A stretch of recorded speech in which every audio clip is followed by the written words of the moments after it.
This time, I'm going to add a little bit more focus to the three people groups that you find not just in Kenya, but mostly in the eastern half of Africa.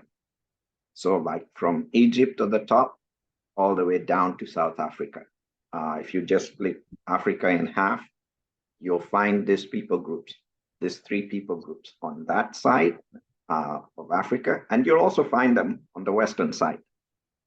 You find these three people groups. So I'm just going to shed a bit more color, and you'll see some of those images that I mentioned. Those are coming in live this morning, like the pictures you see there. All right, let's talk about scriptural identity. What I would like you to think about is when you read the scriptures, where do you see yourself fitting in? And this is not just for us who are on the call, but anybody who watches this online when we post it. And be sure to give us a response if you have asked yourself, okay, who am I? Where do I fit in the story in the scriptures? Let us know what you think. So I'll start off with this scripture from Genesis chapter 10. This is verse 1. Now these are the generations of the sons of Noah, Shem, Ham, and Japheth. And unto them were sons born after the flood. Okay, so Genesis chapter 10 is giving us in this verse three children of Noah, Shem, Ham, and Japheth. There's another scripture.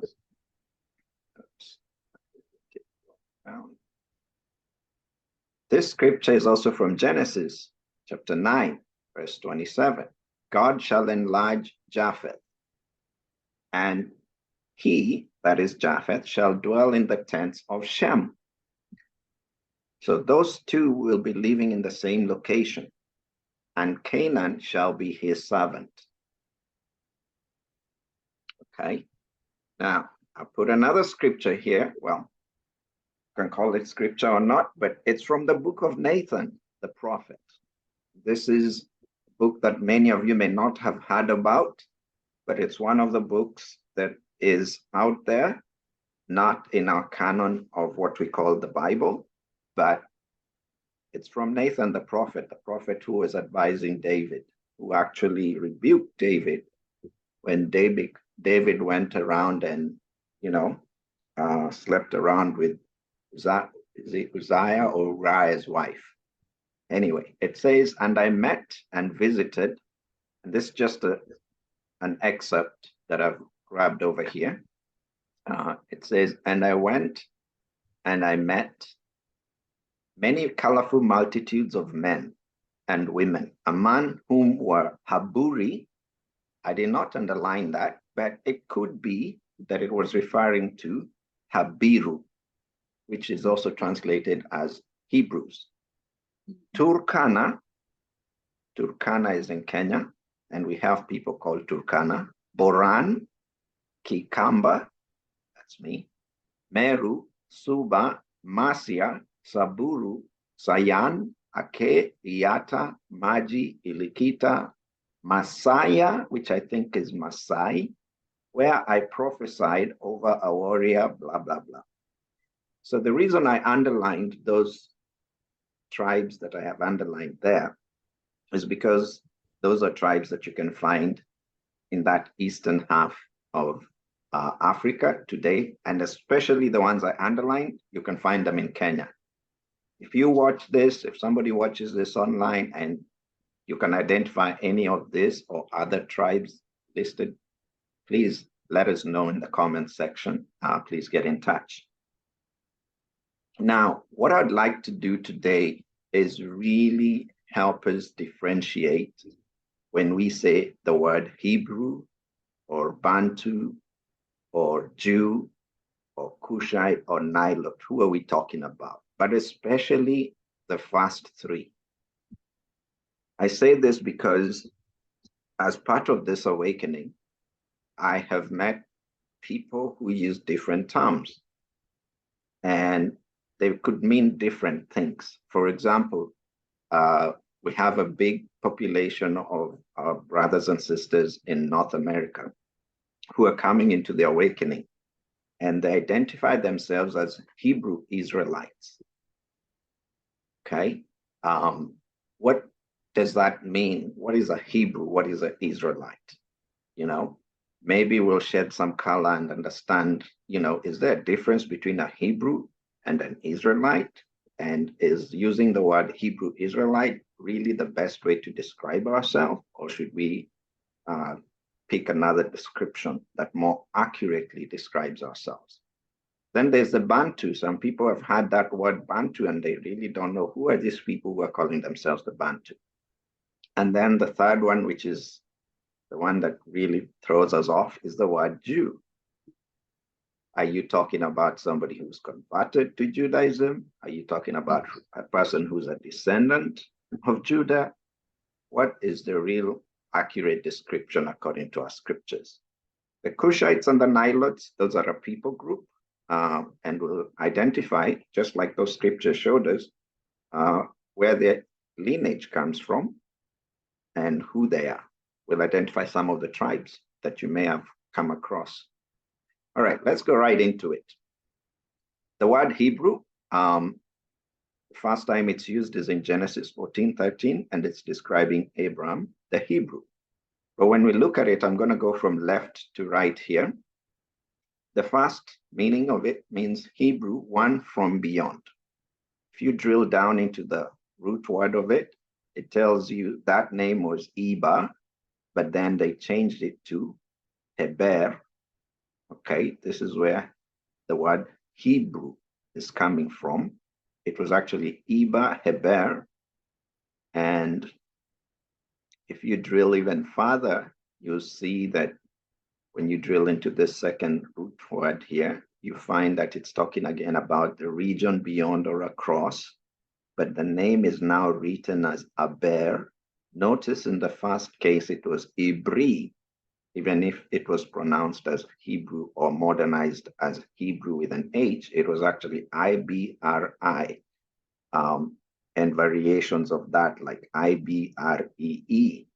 I've seen some variations that actually write it as IVRI, which I think is more closer because in a lot of the Bantu languages like Kamba itself, we don't have like a letter B, but it's pronounced as a V. I mean, it's pronounced as a B, but it's written as a V, as in Victor.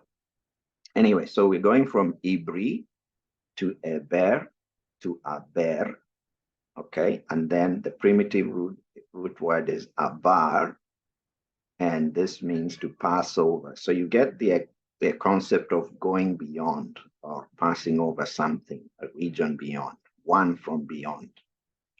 That's how this is translated whenever you see the word Hebrew in the Bible. But where did this word actually come from? So when you look at Genesis chapter 10, this is the table of nations. This explains from the descendants of Noah. Now let's look at what this table is really showing. This is Noah at the top there, and you have three sons of Noah according to the scripture we just read. You have Shem, you have Japheth, and Ham, according to what the Bible today says in Genesis chapter 10. If you go down in Genesis chapter 10, you'll come across the lineage of Shem, and you'll find that he had these 5 sons, and one of the sons, Arphaxad, had Salah, and Salah had a son called Eber. This is the guy whose name is being changed to Hebrew. So when you see the word Hebrew in the Bible, it's referring originally to Eber or Eber or Ivri. The reason I have this blue line, and some of you have seen this before, the reason I have this blue line is to indicate that everybody to the right side of this blue line can call themselves a Hebrew because they're a descendant of Eber. Eber had 2 sons, Peleg and Joktan, and these are the lineages below them. So if I say I'm a Hebrew and I am Ishmael, for example, down here, the son of Abraham and Hagar, that's correct. If I say I am from Esau's lineage and I call myself a Hebrew, that's correct. So the point is that it doesn't really differentiate much between, by saying it doesn't differentiate between, a Hebrew and an Israelite and somebody who's calling themselves a Jew. All of them are Hebrews, technically speaking. Okay.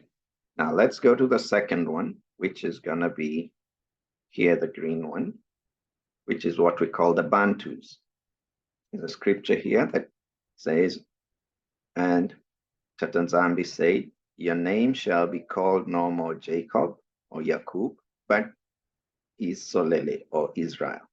This is where the word is coming from. Okay. Now, the word, according to the translation or the meaning given in the concordance in the Blue Letter Bible, is that it means God prevails. We can have some discussion about that. But anyway, we see the names here. We have the second name of Jacob given to him, which is in this instant. And then, so he was renamed Jacob to Israel. And then the name of the descendants and the nation of the descendants of this man called Jacob or Yakub, that's who is referred to as Israel. I'd encourage anybody who's not seen the videos by Pastor Mello to look him up on YouTube, and you will see he goes into very good details about etymology of the word Israel. And it does not mean God prevails in this case. Please take a look at that, and you will see he explains that the word Israel is actually, let me call it a mistranslation of the word Isolele. Isolele emanates from the word sola, which is to choose. So Isolele is I have chosen you, and not God prevails, according to current modern Hebrew, if you want to call it that. All right, so this is the Bantu. So if we go to our chart again, who exactly are we talking about? So we have the blue line for the Hebrews. Now we have Abraham as Keturah, Hagar, Sarah, and under Sarah, you have Isaac, who Abraham almost sacrificed. And then you have Jacob, right? So Isaac begot Jacob. And then Jacob has a twin brother called Esau. But Jacob and his children, his 12 sons and one daughter, Dinah, are the ones in this green rectangle, sorry. And this is who we call Israel or Isolele, because the Tanzambe selected Jacob, not Esau. He calls him my son, my firstborn, in so many instances. So this, if you're identifying yourself as an Israelite, might even be better to just use the word Bantu, because that clears it up. Or you can call yourself Isolele, but you're referencing yourself as a child who's a descendant of one of these 12 tribes, or 12 tribes: Reuben, Simeon, Levi, Judah, Issachar, Zebulun, Gad, Asher, Dan, Naphtali, Joseph, Benjamin, and we have the daughter Dinah. Right? So that is who we're talking of as the Bantu. Let's look at Judah now, which is the third one here, or a Jew. So according to the scriptures, here's an example where the scripture is used one of the first times when it's referring to Judah. It says, now in Shushan the palace, there was a certain Jew whose name was Mordecai, the son of Jair, the son of Shimei, the son of Kish, a Benjamite. Okay, what does Judah mean? The word means praised, or Judah, and it is referring to a son of Jacob by there. The tribe descended from Judah is referred to as Judah. Also, the territory occupied by the tribe of Judah. Okay, so And the rest, this is a kingdom, which is like a territory, and it's comprised of those tribes of Judah and Benjamin. The rest refer to individuals, a Levite in Ezra's time, an overseer, a Levite musician, a priest. These are the ones highlighted, B and C, are the key ones that I want us to understand here. When somebody says, or when somebody said in the past during the biblical times, I am from Judah, I am a Jew. It's like me saying, I am from Kenya, I am a Kenyan. So I'm from the territory, the land in which our ancestor Judah lived. That's one meaning. You're referring to yourself as a Jew because you're from the territory that the descendants of Judah lived in. So it's a geographical reference. The second one is really that you're saying, I am a blood descendant. Therefore, I'm a Jew. I'm a blood descendant of Judah, right?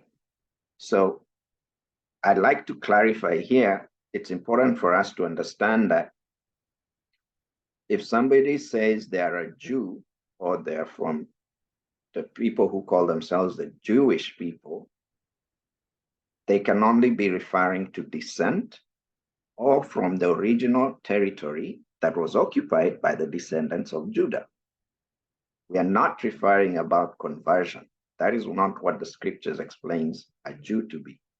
If you're converting into something, let's say a religion, that does not change your bloodline to make you a descendant of Judah. If I convert and become part of whatever religion, that never changes my bloodline. So it's not possible to convert into being a Jew. Maybe, I'm just going to put this in for discussion later on. Maybe when Isaiah was telling Nicodemus, you must be born again. Maybe he was telling him, this is not something you can convert into. Maybe, just throwing that in there for us to discuss later on. Just a thought. All right, let me keep going. That's who a Jew is. So when you look at this chart here again, we have this number 3 down here, and we see the sons of Leah. The fourth son of Leah is called Judah. That was a Jew. That was the first Jew. And he lived in a territory called Judah because the names of the places were assigned to the names of the people. So the descendants of Judah and the people living in that territory are the ones who are called Jews, not people who converted. So for example, today, if I was, let's say, a descendant of Naphtali, technically speaking, I am not a Jew because I'm not descended from Judah, right? That descendant from Judah is my cousin, you can say that, but I am not a Jew. So today when people use the blanket term Jew to refer to all these 12 tribes, it's incorrect. It doesn't make sense, It's important to identify ourselves correctly. Now, if you look at this scripture here, it's talking about the son of Kish, a Benjamite, right? It says there was, now in Shushan, the palace, there was a certain Jew. Now, whose name was Mordecai, the son of Jair, he was a son of Benjamin. Now, Benjamin is here. So why are they calling him a Jew? He was not descendant from Judah. He was most likely, living in the territory. So he was being called a Jew based on the geographical fact that he lived in that territory of Judah, not the biological fact. He was not from Judah. All right, I think I've beaten that horse enough. We'll talk about it some more in the discussion. Now, before I go on, because now I'm going to add a lot more color into this grouping of people, I want you to take note of something here. We have Shem, we have Japheth, and we have Ham. I've talked about the Bantus, the guys in this green rectangle. Cush we're going to talk about Cushites. Cushites are the descendants of the firstborn of Ham. You see here it says Ham, Cush. So the people who come under Cush are Cushites, including Nimrod, who you know a lot about. Okay. Mizraim is present-day Egypt. It is from Mizraim that we find a lot of the people we refer to today as Nilotes. So it is from Egypt, and I would even add that the territory from Egypt going down to Sudan, parts of northern Kenya, parts of eastern Uganda, you're going to find Nilotes. Okay, so we're really talking about Cush and Mizraim when we're talking about Cushites and Nilotes. Where you see Mizraim, you can replace that with Nilotes. It will just help us identify more of those Nilotes. It's not all of them, but most of them are coming from there. And I'll explain some characteristics about them. So today we've talked about Bantus who are coming from Shem, way down in the line here. And we're going to talk about Cush, Cushites, and Mizraim. That's where we get the Nilotes. Something I want you to think about, and it is actually a statement I agree with. You don't have to agree with me, but we can discuss it. And maybe I'll learn something different from what I understand. Notice these people listed under Japheth: Gomer, Magog, Madai, Javan, Tubal, Meshech, Tiras. These people, we do not find them as being native to Africa. For those of you who've done a little bit of studying, you will know these are mostly European countries. In fact, all of them are European countries. For example, the Ashkenazi, we're talking about Russia, Ukraine, those places that are having conflict, and other parts of Europe. Meshech, that's Russia. So the question or the statement that I agree with is that I understand this to mean that according to our scriptures, the word Japheth, the name Japheth here, and the one Ham, I believe were actually interchanged. Why do I say that? Because the scripture we read before from Genesis chapter 9, verse 27, said that Japheth and Shem would dwell in the same tent, right? And Canaan, which is this fourth son, according to this of Ham, would be their servant. Now, up to today, and even in our past history, we do not see Shem's descendants, who we know are Africans, dwelling in the same location as Europeans. Japheth's, if this Bible currently tells us that these people here are Europeans under Japheth, they don't live under the same tent. But if you take Japheth and place him here, and you put Ham up here, then you will see that Cush, Mizraim, Phut, and Canaan are Africans. And we know this is correct because Mizraim is Egypt, Cush is Ethiopia, and so on. There's no way that we're in Africa living with these descendants. So somebody somewhere, either deliberately or mistakenly, I don't know, interchanged Japheth with Ham. There's even more evidence to that effect. If you type in Google, you ask Google to translate the word Egypt into Xhosa or isiXhosa, Xhosa, the South African dialect. It will translate it as Jifete.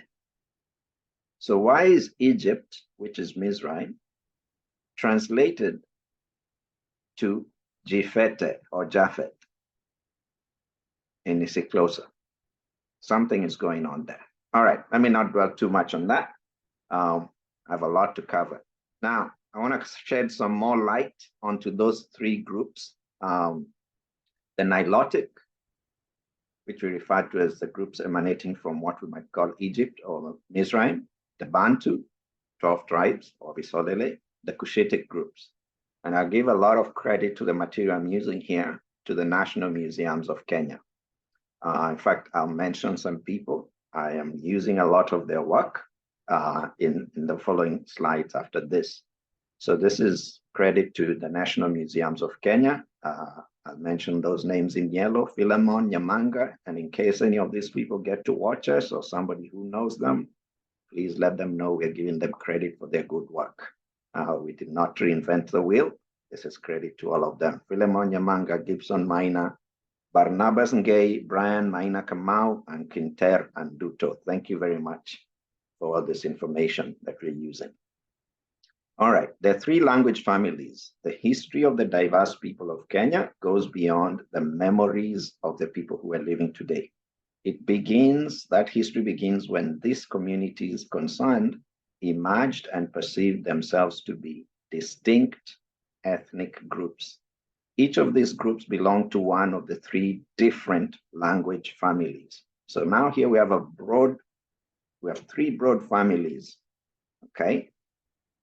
This identity, this commonalities, it's beyond language and culture. That's why they distinguish themselves as three distinct groups. Now, these ethnic groups belong to the same linguistic family, like Bantus are in the same linguistic family. Cushites, same family. Nilotes, same family. And they share much in terms of culture. But their increased interaction with neighbors from different language family, okay, can also produce much mutual borrowing of various cultural aspects of their lives. So what is that saying? If I'm a Bantu and maybe we intermarry with a Nilote, okay, now we produce mutual borrowing of various cultural aspects. I take some of their cultural aspects, they take some of mine. And that has been going on in modern times.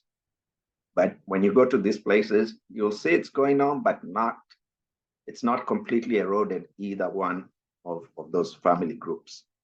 Okay, so Cushitic, Nilotic, and Bantu.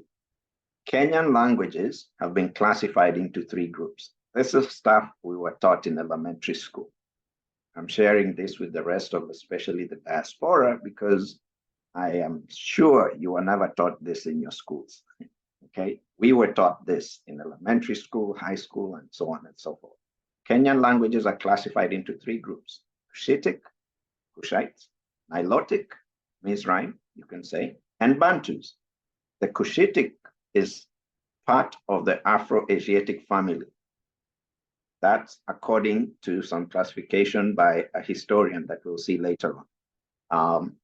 I don't know if I fully agree with that, but anyway, the Nilotic is part of the Nilo-Saharan family. So they stretch from like Egypt all the way through the Sahara. You'll even find some of them in the Sahara region, some of their tribes. And the Bantu, we are from the Niger Kordofan family. Okay, this is the group that you can say traces its roots from the Congo and the Niger area, which is where the current Niger River is, and the region that is in Niger, Nigeria, that whole Western African region. Okay, Cushites were the first of the three groups to enter Kenyan territory. They were followed by the Nilotes and then the Bantu-speaking people. The Bantu Isolele were the last people to come to Kenya. Cushites were first, then the Nilotes, then the Bantu came later on, my ancestors. It is no surprise that at one point, a few years ago, I was in Canada and I met a gentleman from what is today the DRC, Democratic Republic of Congo. And he was on the phone and he was talking in Kamba, and I just turned around, I was shocked. When he finished on his phone, I asked him in Kamba language, are you speaking Kamba? And we carried on a conversation in Kamba. So it's no surprise that people from Congo and people from Kenya, some of them are Kambas and they share exactly the same language group. It's because we're from that Niger Kordofan family. All right. The origin of the Cushites. Sorry, it's a bit hazy. So the term Afroasiatic was introduced by a gentleman called Joseph Greenberg in the 1950s. That's why I said I didn't agree fully with this term Afroasiatic. Okay, and why did he introduce it? He introduced it to replace the connotation of a linguistic opposition between Semitic and the remaining languages of the phylum, as suggested by Semito-Hamitic and similar terms. I don't know what you're thinking, but we'll discuss whatever you're thinking about that. The Afroasiatic languages are genetically related and form a linguistic phylum that consists of 5 or 6 branches, each having the status of a linguistic family: Ancient, Egyptian, Berber, Semitic, Chadic, Cushitic, and Omotic. Okay, that's the Cushites. Their expansion, the Cushitic languages named after Cush, what we've read in the Bible, are spoken in Ethiopia, Somalia, the Sudan, Kenya, and Tanzania. Not only are they spoken, those people exist there, people from those Cushitic tribes. In the 1970s, a group of languages spoken in southwestern Ethiopia and previously classified as West Cushitic was separated by some scholars to form a new Omotic branch, named after a river called Omo River. The Cushitic languages are also spoken in areas where Nilotic and Bantu-speaking people live. The speakers are divided into the eastern and the southern group of Cushites. Okay, I'll go through this real quick. I know it's getting into details. So the southern Cushites, I'll just mention that the southern Cushitic language was the first of all present-day Kenyan languages to be spoken in Kenya. Long ago, people speaking a South Cushitic language departed from the Ethiopian highlands and occupied large parts of Kenya. Ethiopia is our neighbor, it's the north. You have Ethiopia, then you have Kenya below it. The southern speakers, Yaku and Dahalo, also known as the Sanye or Wata, were progressively displaced and absorbed by incoming Nilotic and Bantu groups until they wound up in Tanzania. So they're getting pushed down. They came from Ethiopia, they're getting pushed into Kenya and even farther down, into Tanzania as a consequence of these movements. Southern Cushites have become distinct in Kenya. Then you have Eastern Cushites. They're the second group of immigrants, according to the linguistic evidence. They were the Eastern Cushites. I'll jump and go a little bit faster here, but I'll explain that the Cushitic speakers include these tribes: Somali, that's east of Kenya today; Rendile, Borana. Borana is one of those tribes we read from that scripture in the book of Nathan. Gabra and Orma. Orma also called Ormo, I believe sometimes, O-M-O. But these are groups of people who still exist today. I grew up with many of them. I went to school with many of them. I still have friends from many of these communities. We're not talking of an extinct people. They exist up to today, Cushites, descendants of Cush. Somali, Rendile, Borana, Gabra, and Orma. Okay, now let's talk about the Bantu languages. The Bantu languages, I wish this could stop blocking it there, sorry. The Bantu languages are part of the subgroup of the Niger, Congo, or Niger Cordofanian family, which represents 2/3 of Africa's approximately 1,900 languages. Okay, the Bantus represent 2/3 of the 1,900 languages you will find in Africa. I think that explains why Abraham was told there will be as many as the sand on the seashore. Okay, well-known examples of these languages: Swahili, spoken in Eastern Africa; Lingala, spoken in Congo, Kinshasa; and Zulu in Southern Africa. All right, let me show you a little bit more about this. Now, the Bantu speakers in East Africa broken down into 3 groups: Western, Central, or Eastern, where I'm from, and the coastal Bantus. Let's talk about the coastal Bantus. I think I was explaining to somebody recently, I don't know if it was Mama Shelley or somebody else, but if you come to our coast, you find the coastal Bantu. They include the Mijikenda. Mijikenda is a Swahili word which means 7 villages or 7 cities. I mean, sorry, not 7, but 9. Kenda means 9. Agiriama, these are the actual 7. I mean, 9 of them. Agiriama, those are a tribe in the coastal region near the Mombasa, Malindi, that whole region around the Indian Ocean. So these are the tribes: Agiriama, Digo, Chonyi, Kauma, Duruma, Jibaba, Kambe, Rabai, Ribe, Taveta, Bajun, Malakote, Pokomo, Taita, and so on. These are Swahili and Swahili communities. Their dialect is very similar, and it is from them that we get these Swahili words. They mainly live in the coastal regions of the country. They occupy those cities that I mentioned. And the Bantu languages spoken by them are Kidigo, Swahili, Duruma, Kitaveta, Kidawida, and Kisagala, among others. Very sweet sounding language. Then we have the Central Bantus, okay? These are some of the tribes. I'll mention that without going into details of each of these tribes, that when you look at some of these words, like Mbere, you see some people named in the scriptures from which those words, I believe, were derived. Like there's a guy called Beriah, B-E-R-I-A-H. I think that came from Mbere, because the meaning of that word Beriah and the meaning of this Mbere means first. That can't be a coincidence. But anyway, here you have the Central Bantus. They're mostly in the highlands. And here's where you find myself, a Kamba, and you find many other groups like of the Bantus who are mostly agricultural and involved in things like that. Okay, I'll go faster. Western Bantus. This is where you have people like our brother Kennedy Kabole. They're from Western Kenya.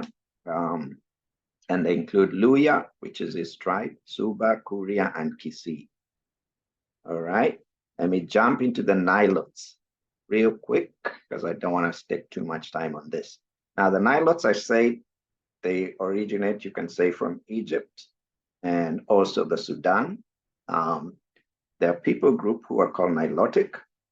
Why are they called Nilotic? You'll see it's got something to do with the Nile River, and you'll see that they live along water bodies like the lake and the Nile. Okay, they're divided into 2 groups: Northwestern and Southeastern Nilotic languages in Africa.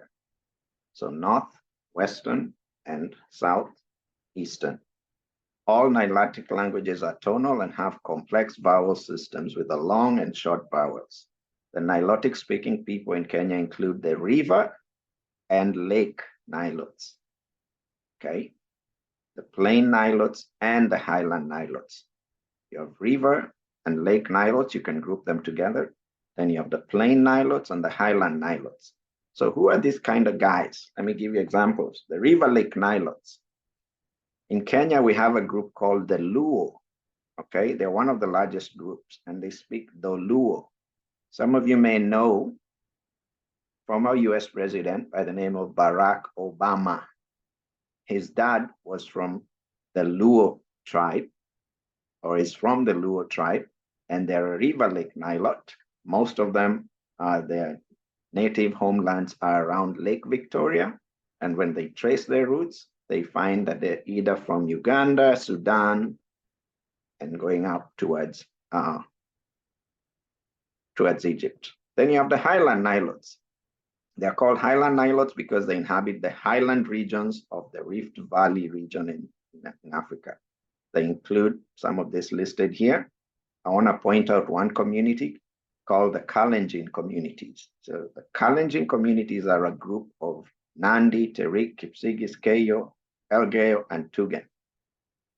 Many times you may hear about Kenya, you're probably talking about a famous athlete, marathon runners, right? Those marathon runners come from these Kalenjin communities. They're probably going to be a Nandi, a Terik, a Kipsigis, a Keyo, Elgo, or Turken. They live in the highlands. Naturally, they're used to living in places of high altitude. Their lungs are very efficient. Their oxygen use is very efficient and optimal. So naturally, they become very good athletes. You know, I'll give credit to some of the great known athletes from Kenya. You have Eliud Kipchoge, the only man to have run marathon distance in under 2 hours.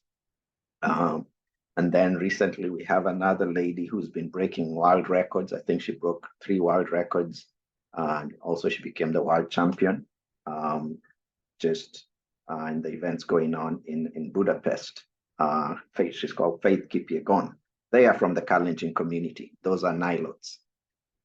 Now, this is probably one of the most popularly known group of people from Kenya, the Maasai. Okay, they are plain Nilots. They're not from the rivers and the lakes. They live in the plains. Okay, these are the famous lion hunters and people who maintain their culture in such a big way. You'll find them in Kenya, in Tanzania. You'll find them in parts of Uganda, but mostly in Kenya and Tanzania. They live in the plains, the places where you see the animals, you know. And you also have the Turkana. Last time we were talking about Lake Turkana and where they found all those fossils of the earliest human beings. The Turkana are also part of the Nilotic.